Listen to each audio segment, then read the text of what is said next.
All right, if you've ever been part of a project, you know exactly what I'm talking about. Everything's going great, the plan is perfect, everyone's on the same page, and then, bam, you hear those few little words that can throw a wrench in the entire operation. Oh, yeah, that's the one. The famous last words right before your timeline and budget just explode. It sounds so harmless, right? So simple. But trust me, that one little question, it's usually the first tiny crack that can lead to a massive headache for the whole team. And yeah, this sneaky, slow expansion of what a project is supposed to be, it actually has a name. We're talking about scope creep. It's kind of the silent villain of project management, and today we're going to learn exactly how to tame it. Okay, so what is this thing really? This runaway train we're trying to get a handle on. Let's get a really clear definition down so we're all starting from the same place.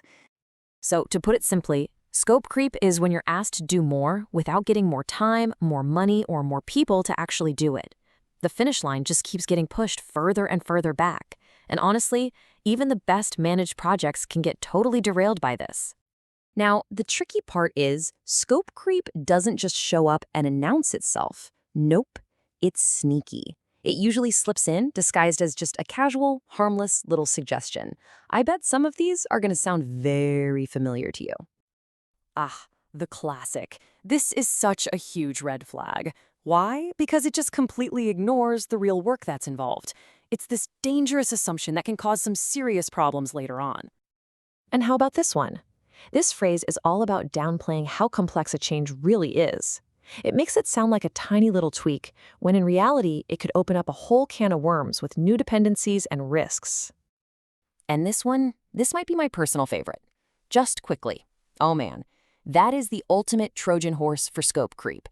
Let's be real, there's almost never anything quick about adding something new to a project that's already up and running. So why does this even happen?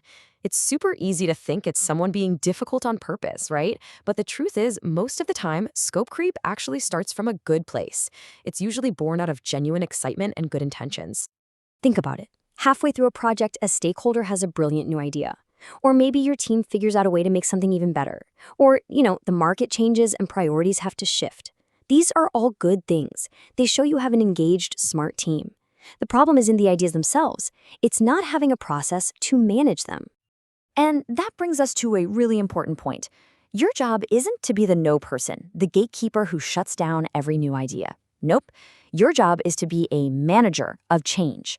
It's about taking all that positive energy and creativity and funneling it into a process that's structured and controlled.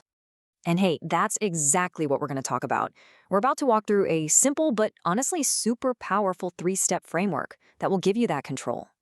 So the big question is, how do you actually tame this beast? How do you build a system that can handle all these new requests without crushing creativity? Well, here it is. It boils down to 3 simple steps. First, you catch it early. Second, you evaluate the impact. And third, you communicate and control. That's it. That's your whole toolkit.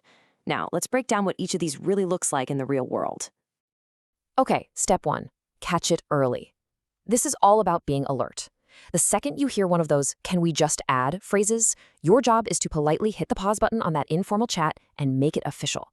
You can say something like, "You know what, that's a really interesting idea. Let's get that logged as a formal change request so we can really look at it properly."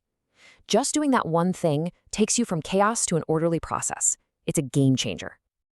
All right, on to step 2, evaluate the impact. Once you've got that formal request, it's time to look at it closely. And remember, the goal here isn't to find a reason to say no. The goal is to figure out the real cost of saying yes. What does this new thing actually mean for our schedule, for our budget, for our team's workload? And honestly, a simple little table like this is going to be your best friend. For every single request that comes in, you write down what the change is, you figure out the impact on the timeline, budget, and any risks, and then you take it back to the stakeholders, and you ask a very clear question. Based on this impact, do we approve this for right now, or do we put it on the list for a future version?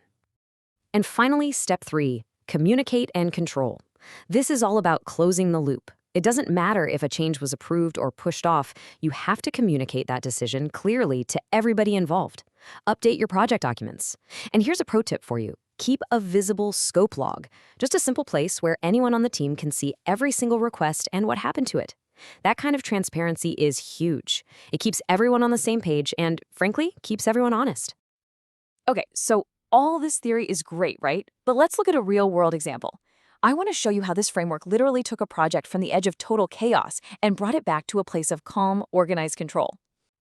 So picture this. You're on a project, and the team gets hit with 12 of those just quickly add requests. 12. Without a system in place, they would have been completely swamped. We're talking burnout, missed deadlines, the whole mess.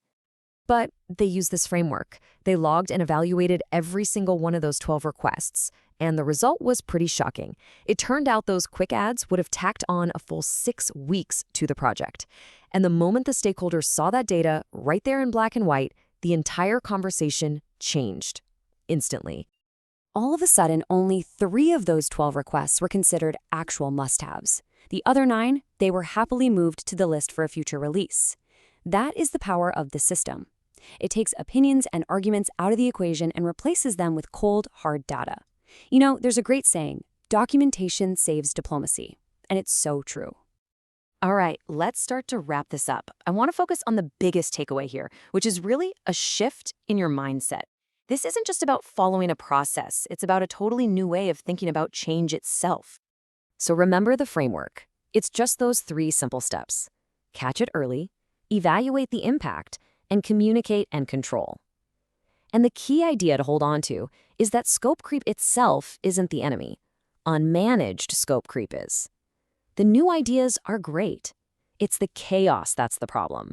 And that's where you come in, not as a gatekeeper, but as a manager. So I want to leave you with one last thought to chew on. What if we just reframe this whole thing? What if scope creep isn't some monster we have to stop? What if it's actually an opportunity? An opportunity to have really clear, data-driven conversations that lead to even better projects. If you manage it right, all that creative energy can actually become your project's biggest strength. And that is how you tame the beast.